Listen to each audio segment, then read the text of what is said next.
Another thing that I like to tell you here about Marxism is that Marxism wants change.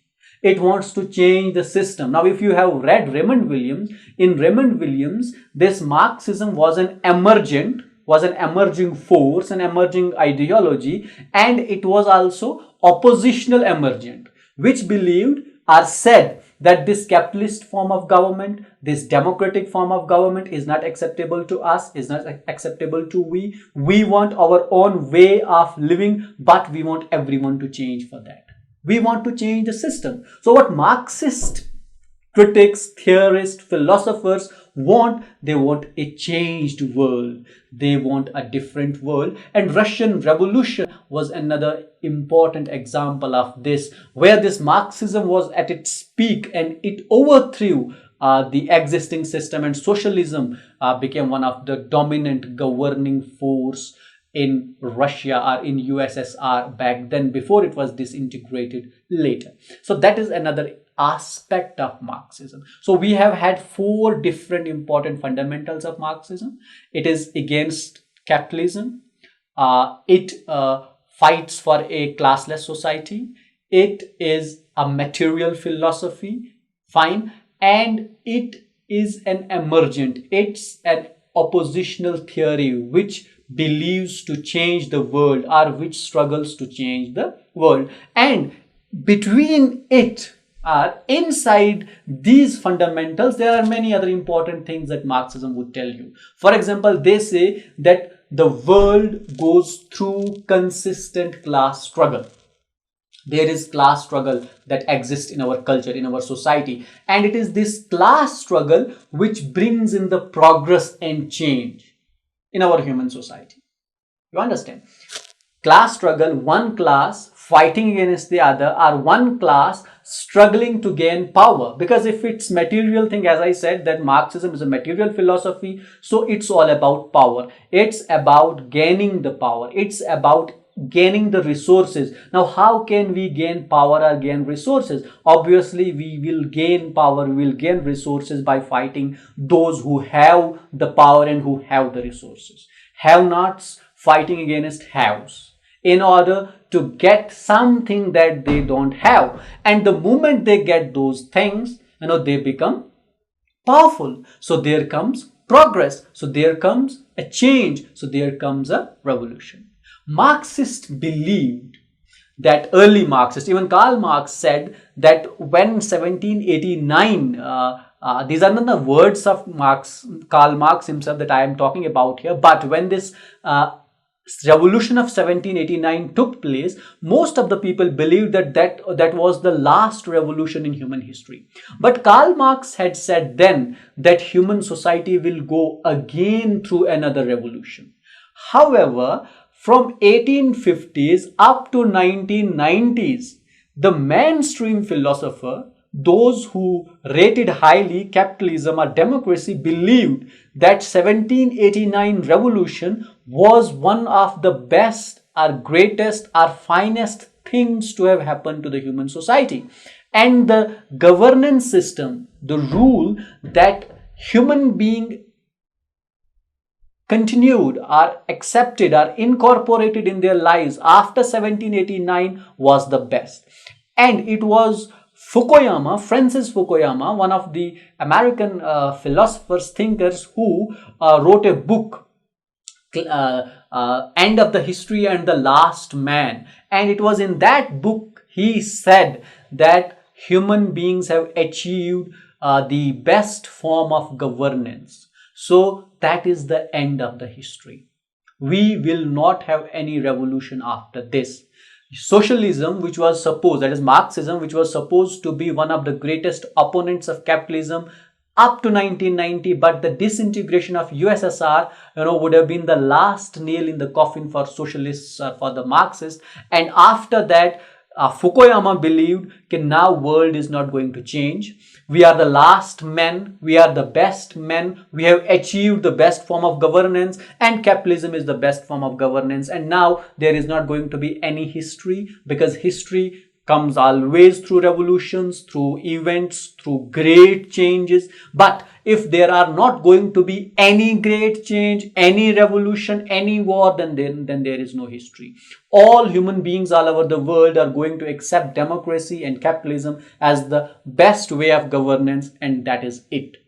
However, one of the students of Francis Fukuyama, by the name Huntington, he wrote a book called Clash of Civilization, and in that Clash of Civilization he said that this is not the end of the history and we are not the last men. We are yet to see the clash of civilizations. Up next we will have the clash of civilizations. We will have people fighting for their civilizations. Now if you see this whole process in proper context from 1860 up to 1990 and now in 2020, you will realize that human beings have not stopped in the evolution or progress or in the class struggle.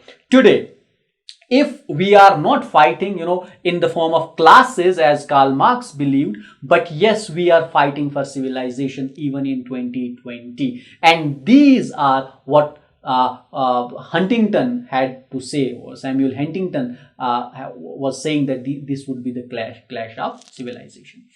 Now, this class struggle or the clash of civilization is a different thing, but now coming to the class struggle that Karl Marx talked about in his earlier days, that it is something that leads to the progress of human society. This would further be enhanced by Georgy Lukács, who is another important Marxist critic.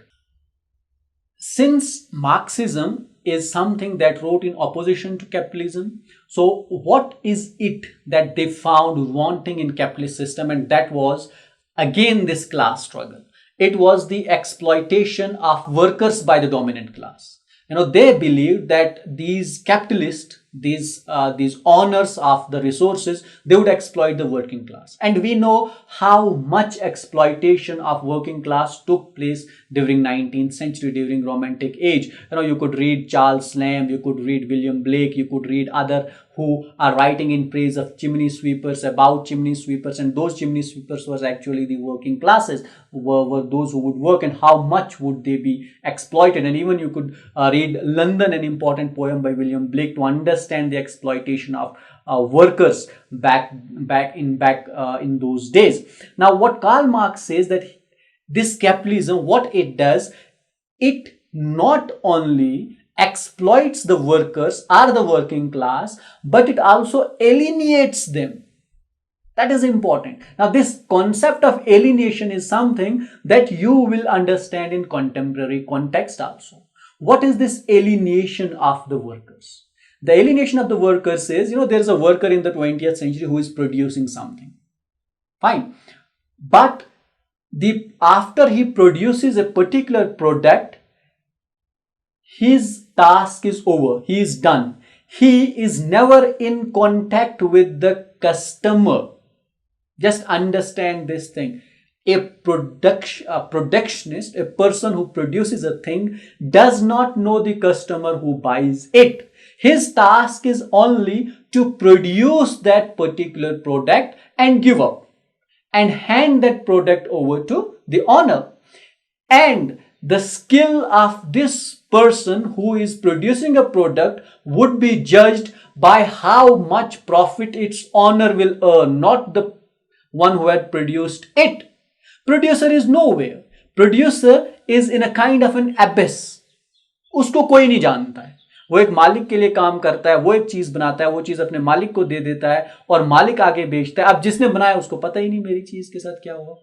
और अगर उसको वो चीज चाहिए तो उसको market से जाके खरीदनी है.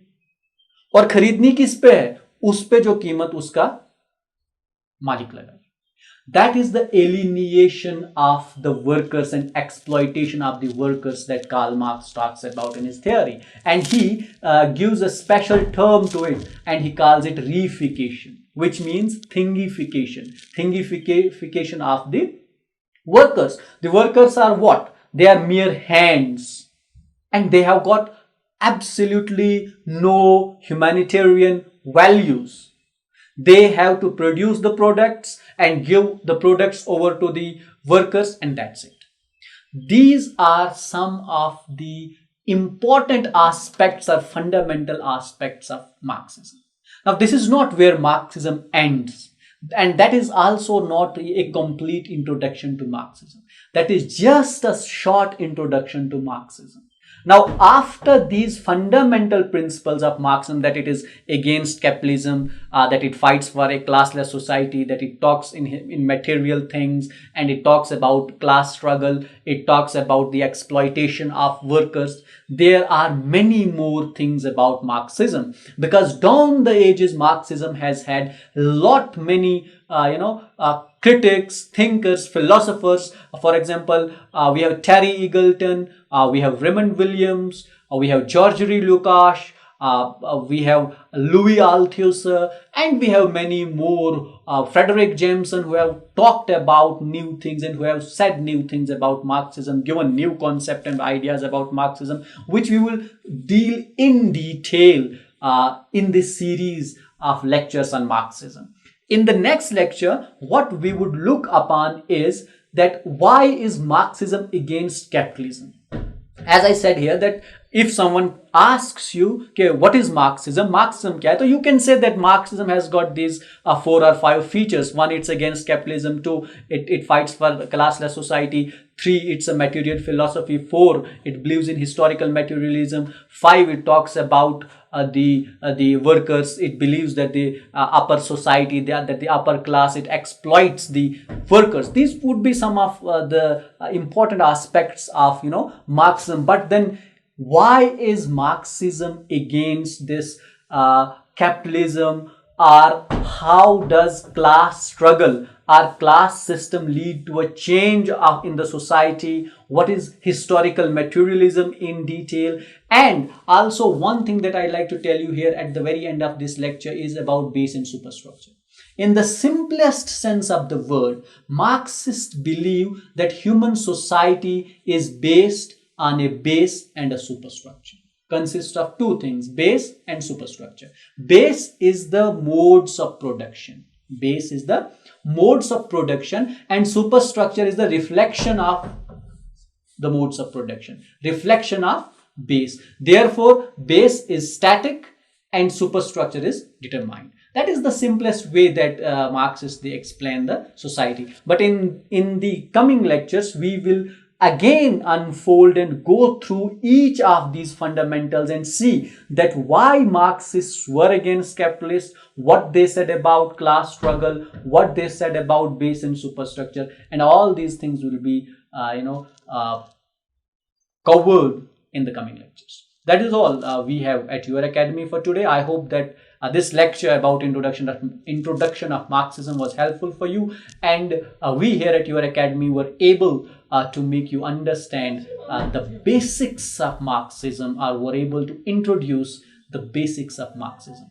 Thank you for watching, and for more interesting stuff, keep watching your academy.